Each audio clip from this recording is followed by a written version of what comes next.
भारत के महान किसी वैज्ञानिक एम के स्वामीनाथन का निधन गुरुवार को हो गया। उन्होंने चेन्नई में सुबह 11:20 पर अंतिम सांसें ली। स्वामीनाथन ने 98 साल की उम्र में दुनिया को अलविदा कह दिया। उन्हें भारत में हरित क्रांति के जनक के नाम के तौर पर भी जाना जाता है। मिली जानकारी के मुताबिक लंबी उम्र की वजह से आने वाले दिक्कतों के चलते उनका निधन हो गया।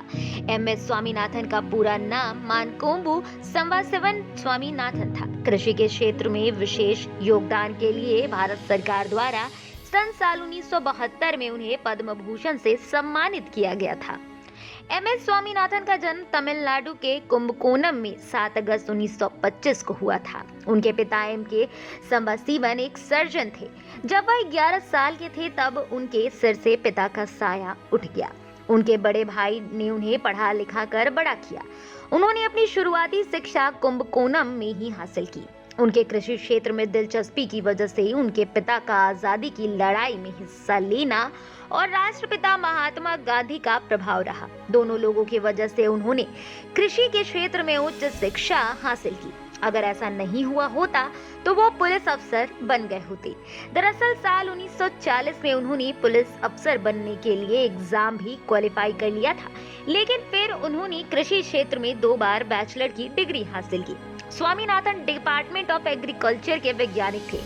उन्होंने साल 1972 से लेकर साल 1989 तक Indian council of agriculture research के अध्यक्ष के तौर पर भी काम किया। स्वामीनाथन की गिनती भारत के महान कृषि वैज्ञानिकों के तौर पर होती है, जिन्होंने धान की ऐसी किस्म को तैयार किया जिसने भारत के काम आने वाले किसानों को ज्यादा धान पैदा करने के काबिल बनाया। भारत कृषि प्रधान देश है, लेकिन यहाँ अकाल और सूखा की वजह से कई सालों तक भूखमरी के हालात पैदा हुए। ऐसा माना जाने लगा कि कृषि प्रधान देश में भूखमरी से कभी निजात नहीं मिल पाएगी। लेकिन एम.एस. स्वामीनाथन ने देश की इस समस्या को पहचाना और इसका समाधान भी निकाला।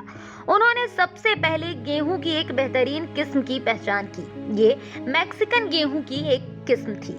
उनके इस कदम के बाद भारत में भूखमरी की समस्या खत्म हुई। गेहूं उत्पादन में भारत आत्मनिर्भर बना। स्वामीनाथन ने भारत को खाद्यान्न के क्षेत्र में आत्मनिर्भर बनाने में अहम भूमिका निभाई। उन्होंने खेती के पुराने तरीकों को छोड़कर आधुनिक तकनीक अपनाने की वकालत की। उन्होंने देसी किस्मों को विदेशी नस्ल के अनाजों के साथ संकर कर नई किस्में बनाई। ये किस्में कम से कम समय लेती थीं और बेहतर फसल देती थीं। इनका इस्तेमाल 60 के दशक के आखिरी शुरू किया गया। स्वामीनाथन की कोशिशों से भारत भूखमरी से ऊपर उठा और आज हम कई तरह के अनाज का एक्सपोर्ट करते हैं। यही वजह है कि स्वामीनाथन को हरित क्रांति का जनक माना जाता है।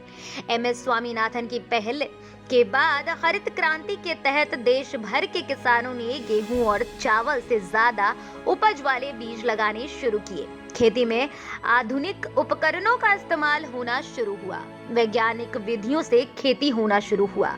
इसी का नतीजा था कि दुनिया का सबसे ज्यादा खाद्यान्न की कमी वाला देश महज 25 सालों में इस कलंक से उबरकर आत्मनिर्भर बन गया। आज हम दूसरे देशों को गेहूं और चावल निर्यात करते हैं। इस क्रांति का श्रेय एम.एस. स्वामीनाथन को जाता है। उन्हें कृषि और विज्ञान के क्षेत्र में विशेष योगदान के लिए साल 1967 में पद्मश्री, साल 1972 में पद्म भूषण और 1989 में पद्म विभूषण पुरस्कार से सम्मानित किया गया था।